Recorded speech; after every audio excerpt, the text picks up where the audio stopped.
Malayalam big boss season 7 ലൈവിൽ ഇപ്പോൾ നടന്നുകൊണ്ടിരിക്കുന്ന അനീഷേട്ടനും നൂറയും അനുമോളും കൂടെ സംസാരിച്ചുകൊണ്ടിരിക്കുകയാണ്.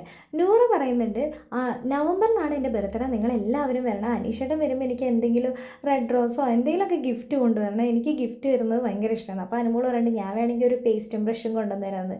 അപ്പോൾ ഇങ്ങനെയാണ് നീ പറയുന്നത്, എന്നാൽ പിന്നെ നീ വരണ്ട, ബർത്ത്ഡേക്ക് പേസ്റ്റും ബ്രഷും ആണല്ലോ ഗിഫ്റ്റ് കൊടുക്കുന്നത്, ആ സമയത്താണ് എന്തെങ്കിലും ഗിഫ്റ്റ് കിട്ടുന്നതെന്ന് പറയുന്നുണ്ട്.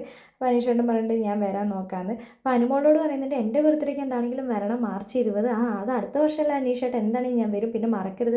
അനീഷേട്ടൻ അനുമോളോട് പറയുന്നുണ്ട്, ആ ഫ്രണ്ടിൻ്റെ ബർത്ത്ഡേയിൽ എൻ്റെ ബർത്ത്ഡേ മറന്നു കളയല്ലേ എന്ന് പറയണ്ടേ. ഇല്ല, ഞാൻ അങ്ങനെ ബർത്ത്ഡേക്കൊന്നും പോകുന്ന ആളല്ല, അനീഷേട്ടൻ്റെ ബർത്ത്ഡേക്ക് ഞാൻ എന്താണെങ്കിലും വരും.